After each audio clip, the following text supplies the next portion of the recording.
Welcome back to Book Break. I've got some really brilliant feminist thrillers to recommend to you today. True crime fans, you have come to the right place. Similarly, those of you who have always been a little uncomfortable with true crime, you have also come to the right place, because these are books that challenge the way we talk about true crime, but while also being perfect for true crime fanatics. First up is Bright Young Women by Jessica Knoll, which is an amazing feminist thriller. It just came out in September of this year, and I have not shut up about it since then.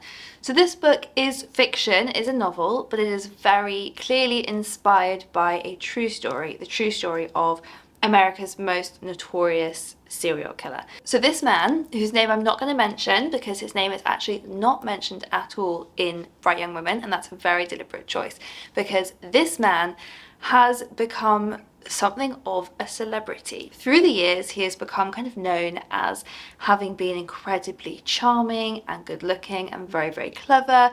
He famously defended himself at his trial, which has been used as kind of proof that he was so clever. But everything that you might have heard about this man, Jessica Knoll flips it upside down really cleverly in this book, showing that he actually was not that special at all. And in fact, the much bigger problem is a society, a system that did not take violence against women seriously. And so a man like this was able to slip through the cracks. A man with a little bit of charm, a little bit of good looks, I mean, Google him, he's not that great, and a little bit of intelligence, was able to abuse and hurt and kill so many women and get away with it for so long. So the reason I say this is a great book for challenging the way that we think about true crime is this particular serial killer, among others, has been immortalized on TV, in films, in various adaptations over and over again to become something of a cult figure. And there has been a lot of backlash to this. Why should we be celebrating, because it is celebrating, when you cast a really good-looking actor in this role and make a film about him being charming, sexy serial killer, that is building him up in some weird way. So why should we be doing that instead of focusing on the women who were his victims? So that is exactly what Jessica Knoll has done in this book. And the phrase Bright Young Women is very deliberately chosen because this is actually a adapted quote that the judge in this particular serial killer's trial said about him. So it was a shame to see such a bright young man going to prison. And so it's really clever to have flipped this around and be focusing on the bright young women whose lives could have gone anywhere. We have no idea what these incredible bright young women could have gone on to do. So having said that, what is this book actually about? This book follows a few different women. So one of them is a young woman called Pamela who survives an attack in her sorority house. So she goes to university in Florida, and right in the opening scene, which is quite a disturbing scene, but what I really respect about this book is it's not written gratuitously at all. It was written very differently to any other similar kind of scene I've read. Again, really focusing the victims and their humanity rather than being quite exploitative, which you sometimes find in these kind of scenes, focusing on like body parts, and it wasn't written in that way at all. So there is a disturbing opening scene, again based on a true story, where this serial killer broke into a sorority house, the University of Tallahassee, and murdered several of the young women who lived there. Pamela in this book is a fictional character, but she is a young woman who survived this, who witnessed part of it, and who then has to struggle to have her story taken seriously by anyone. They all want to write off what she knows that she saw. Part of this is to do with sexism. One of the women who was killed, they kind of paint her as having, you know, had a reputation for sleeping around, and so it was probably her fault, and it was probably one of her lovers that did it, and they just don't want to listen to what Pamela is saying she saw with her own eyes. So that storyline is taking place in Tallahassee in 1978. We also flip back and forth between a different timeline taking place 4 years earlier, where we follow a woman called Tina whose best friend Ruth goes missing, and Tina kind of devotes herself to finding out what has happened to her.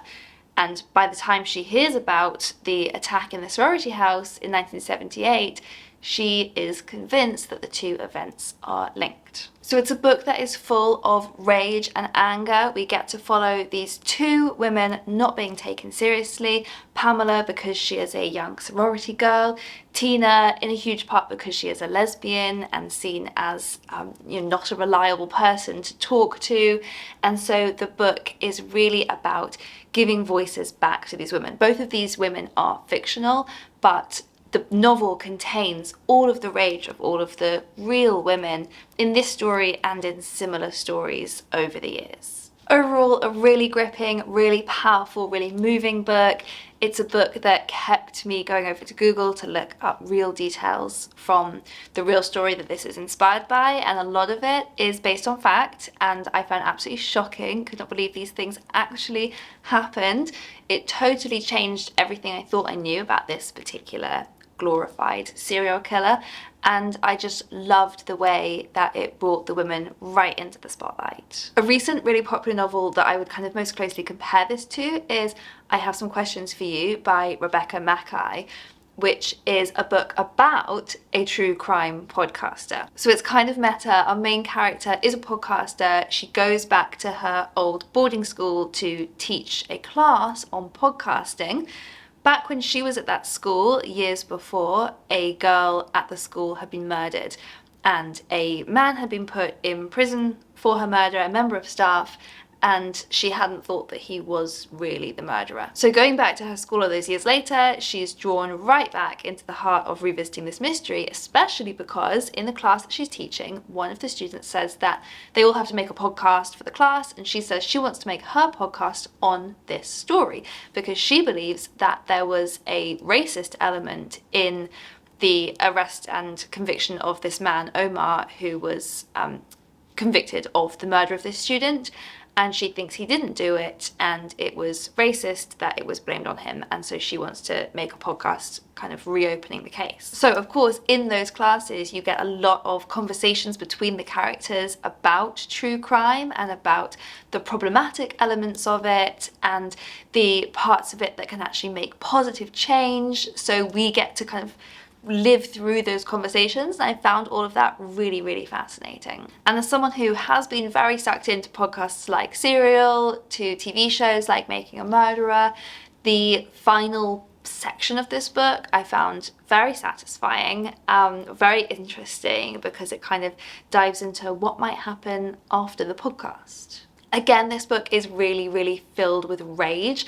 I loved, there was this really clever, repetitive thing that Rebecca Mackay did in the writing where she referred to all of the many, many, many cases of violence against women. So when our main character Brody is talking about her podcast and talking about a case that she's looking into, you sort of get these imagined voices of, oh, was that the one with, and then listing off all of these terrible things that happened, all these kind of vague news stories that you might remember. And the way she kind of brings up this motif as like a repetition throughout the book is really clever, really unsettling and moving, and just makes you so filled with anger how many of these stories we have to live through. Notes on Execution by Danica Kafka is another book I would compare with this one.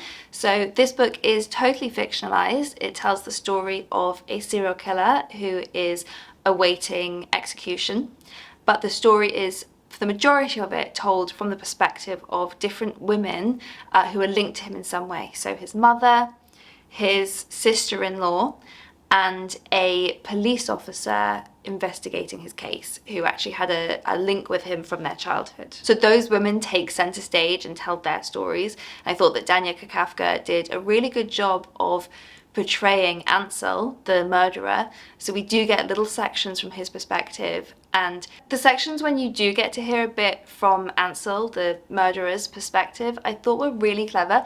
I thought Danica Kafka hit such a perfect balance where you do get a little bit of flashbacks into his childhood, and it is terrible, and he does have a very sad story, but she's not making excuses for him. So ultimately she paints Ansel as this sad, traumatized, cruel, pathetic man, and it is the women in his life that take center stage. They are the interesting characters, because I think It's really clever when a book does make you feel empathy for the characters, so I felt empathy for everyone in this book, including Ansel. But I think sometimes the critique around true crime and around these kind of stories is that it can go too far into centering the sort of intriguing, sad, traumatized murderer, so that they become the main part of the story and the person who almost like needs redemption. And that's not what Danica Kafka is doing here. She does make you feel empathy for him, but the spotlight is on the women whose lives had been affected, had been torn apart by him.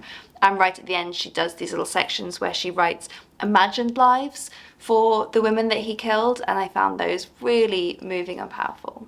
If you like the sound of Bright Young Women because you like the sound of a book based on a true crime story, I'd really recommend Other Women by Emma Flint. That's another one that I loved and the one that I found really heartbreaking and made me angry to read. That one is historical fiction. It is based on a real murder that took place 100 years ago.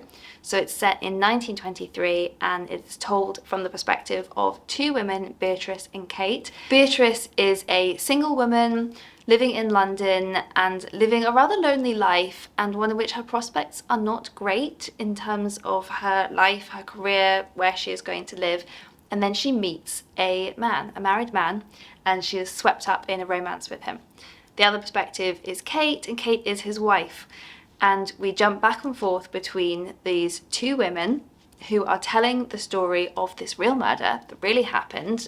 Emma Flint has fictionalized this true story, but a lot of the details are true. Particularly the public reaction to this murder. I'm not going to tell you exactly what happens, who is murdered, but the public reaction to this was one of blaming the victim. And what I found really interesting about this book is a lot of the other people who've also read it that I've spoken to said that they also found themselves thinking a certain way at the beginning of the book and feeling blame or just certain feelings towards the victim that as the book went on they realised were being challenged. So it kind of takes you on a journey as well to challenge yourself. It's a really sad book, that one, but really great. Emma Flint is a brilliant writer. She's also the author of Little Deaths, which is another similar story about a woman being accused of the murder of her children. So all of those books are really great feminist novels that will really challenge the way we think about true crime, the way we talk about true crime. I have absolutely loved all of those. On the non-fiction side, a book that's been a really big hit is The Five by Hallie Rubenhold, which is about the victims of Jack the Ripper. Again, someone who has become notorious, someone who's become glorified. You can go on Jack the Ripper walks around London, people are obsessed with him.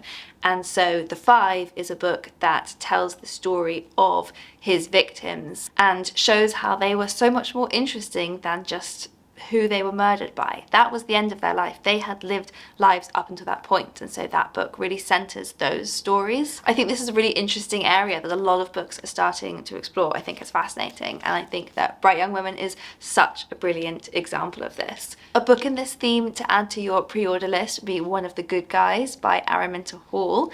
That is a book narrated by a man who really does think that he is one of the good guys, and it's very creepy reading it from his perspective and starting to realize that he maybe isn't quite as nice as he seems to think he is. That one's got a kind of revenge storyline in it, and it also really cleverly incorporates kind of social media extracts, online discussions about violence against women, victims and their abusers, and it's definitely another book that will make you think, so one to add to your list.